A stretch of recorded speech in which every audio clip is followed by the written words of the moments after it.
자, 앞서 우리가 이제 행정학이 도대체 어떻게 생겨먹고 또 어떻게 출제가 되고 어떻게 문제를 풀 것이냐에 관한 개략적인 내용을 살펴보셨고요. 그걸 바탕으로 해서 이제 본격적으로 행정학에 관한 내용을 좀 살펴보는데 매주마다 그 주에 할 내용의 주요 내용을 먼저 설명을 드릴게요.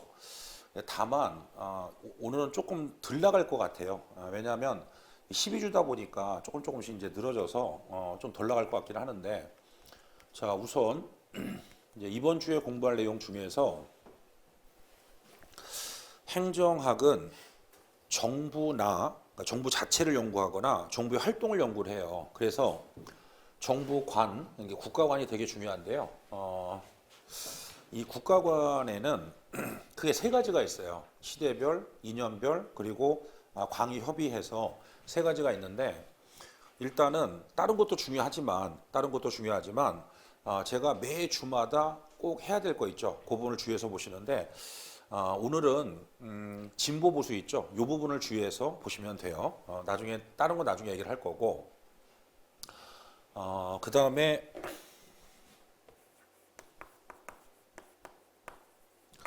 이 군무원하고 일반 공무원 시험은요, 결론적으로 말씀드리면 대동소이해요. 네. 그러니까 군무원 행정학이 있는 건 아닌 거죠. 이해되죠? 무슨 말인지. 행정학인데 군무원에서 시험을 내는 거니까 우리가 군무원 행정학이라고 하는 것이고, 다만 그 출제에 있어서는 대동소이한데 좀 특징적인 부분이 하나가 있어요. 군무원 쪽에서 이쪽 부분을 되게 많이 내요.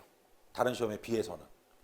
그래서 물론 아까도 말씀드린 것처럼 10년 이전에 나왔던 문제는 별로 의미가 없어요, 사실은. 왜냐하면 출제연이 세대 교체가 되면서. 이해됐죠? 네. 하지만 어쨌든 일정한 패스트 펜던스, 경로 점수를 갖고 있기 때문에 정치행정 이원론, 이론론에 관한 기본적인 내용은 좀 주의해서 보실 필요가 있겠고요. 나중에 보시면 알겠지만 이 국민경제 3대 과제는요, 대부분의 교재 없는 내용이에요. 네. 근데 제가 굉장히 중시 여기는 분야예요. 어찌 보면 여러분들이 앞으로 행정학을 공부하신 데 있어서 가장 중요한 플레임워크에 해당합니다. 다른 교재 없는데 저는 되게 강조를 많이 해요. 그 이유는 공부를 해보시면 알아요. 해보시면 그러니까 강의력의 차이나 이런 게 있기 때문에.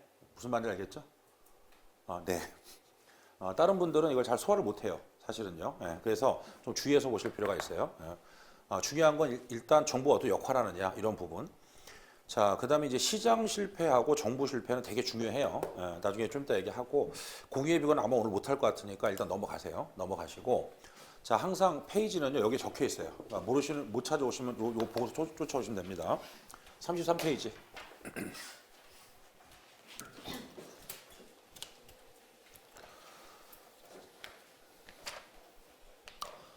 자, 이런 거 시험에 안 나와요. 고민하지 마세요. 시험에 나오는 건 뒤에서 이제 얘기를 할 거고, 일단 그 교재 보세요. 쌍가로 3번의 전통적 과정, 정치행정 이원론에서의 행정 과정이고요. 쌍가로 2번 현대적 과정이죠. 여러분들 당연히 아무 말이 없으면 전통이 중요할까요? 현대가 중요할까요? 현대. 전통은 전통이에요. 옛날 거니까. 이해됐죠? 네. 자, 그래서 현대적 과정, 정치행정 이론론이에요. 좀 이따 얘기할 거고. 자, 그 다음에 환경으로부터 영향을 받기도 하고 영향을 주기도 해요. 행정이. 요거를 개방체제다라고 얘기할 텐데 역시 몰라도 돼요. 뒤에서 다 얘기할 거니까 고민하지 않으셔도 좋고요. 자, 그 다음에 목차를 보세요. 목차. 그러니까 어느 과목이나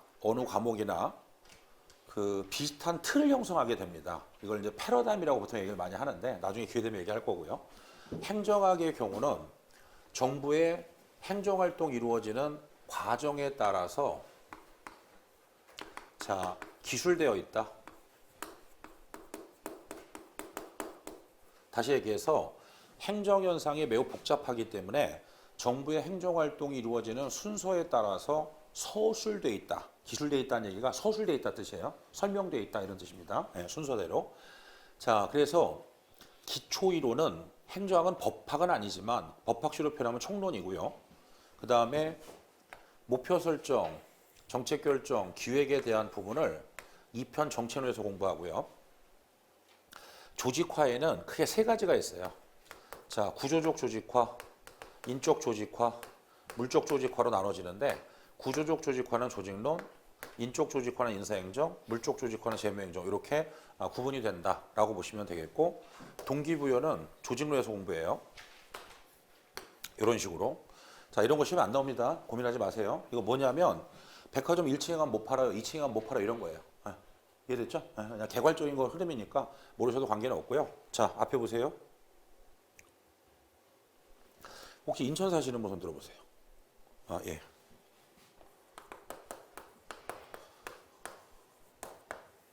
예전에 뭐라고 불렀을까요? 인천광역시가 아니라. 너무 오래전 얘기라서.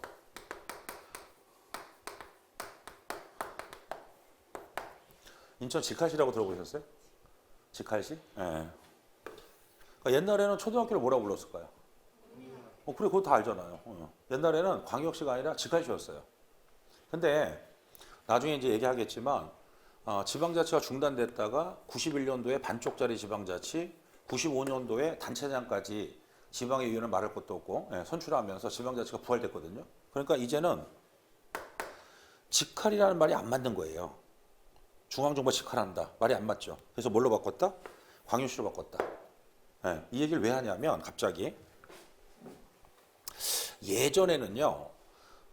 지방행정을 조직의 집분권 문제로 봤기 때문에 예전에는 3편 조직론에서 지방행정을 설명을 했거든요.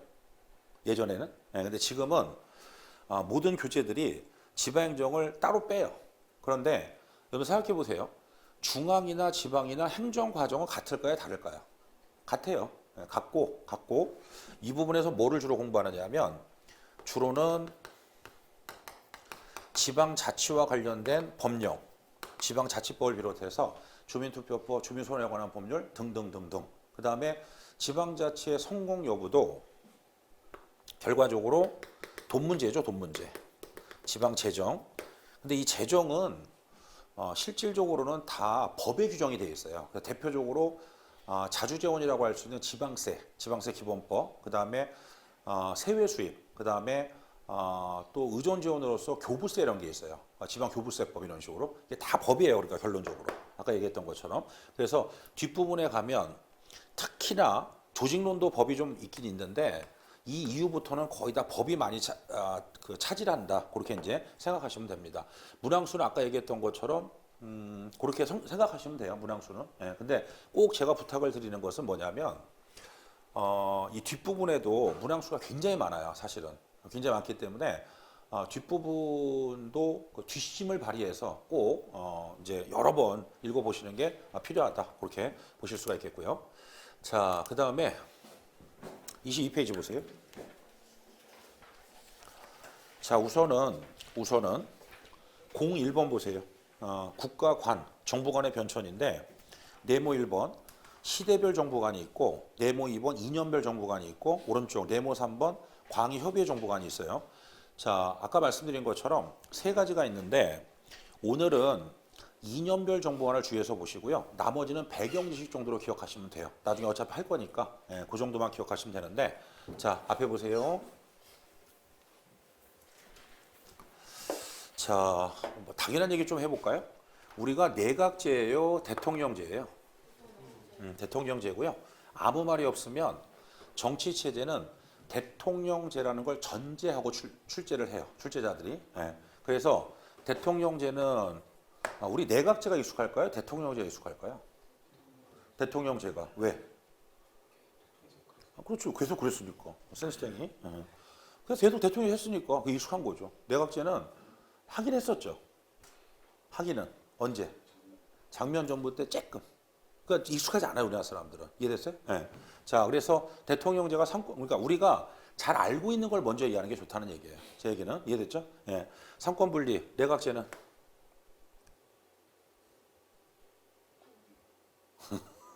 이권 분리. 아 그래요? 이권 분리. 예. 그럼 삼권 분립이 뭐냐 그랬더니 대통령제의 경우는 입법, 사법, 행정 상호 뭐 한다는 거예요? 견제와 균형. 나중에 할 기회가 있어요. 걱정하지 마세요. 예. 그러니까 아까 얘기했듯이 반복이 기적을 만드는 거예요. 예. 고민하지 마시고 제가 계속적으로 반복해서 여러분들이 외우지 않으면 못 배우게 할 거예요. 그러니까 걱정하지 마시고 그냥 귀를 열어놓고 눈을 뜨고 있으면 돼요. 눈 감고 귀 막으면 방법이 없으니까 이해됐죠? 예. 자, 이권분립의 경우는 입법부의 다수당이 내각을 구성을 해요. 그런 상태에서 사법부하고 분리가 되어 있어요. 이걸 이권분립이다 이렇게 얘기를 합니다. 자, 그러면 입법국가가 뭐냐 그랬더니 입법부가 상대적 우위를 점한다라고 봐요. 입법국가 이해됐죠? 네. 자, 다만 행정학은요 아주 오래전의 역사는 관심이 있다 없다. 관심이 없어요. 아주 오래전에는. 왜 그러냐면 행정학은 시장 실패를 전제해서 등장한 학문이에요. 자, 그래서 19세기를 입법부가 상대적 우위를 점한다. 그래서 뭐라고 부른다? 입법국가라 부른다. 입법부가 상대적 우위를 점한다. 자, 19세기 입법국가의 경우는 경제적으로는 자유방임, 정치적으로는 대의제 원리. 이게 왜 중요한지는 이제 계속 얘기를 할 거예요. 자, 이 시대를 대변했던 경제학자가 들어는 보셨죠? 아담 스미스. 네, 들어는 보셨죠? 보이지 않는 손. 보이지 않는 손. 그 유명한 보이지 않는 손. 네, 좀 이따 다시 한번 설명을 드릴 거고요. 자, 시장 실패가 나타났어요.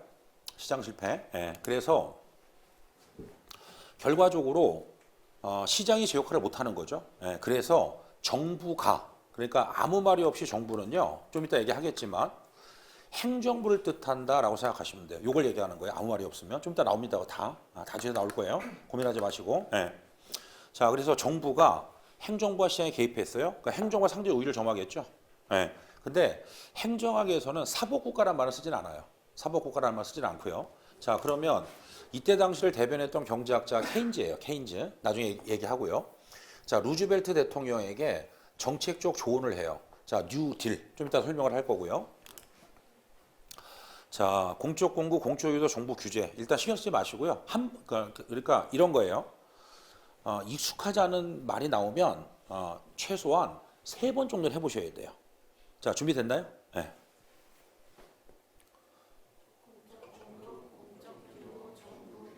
좋았어요.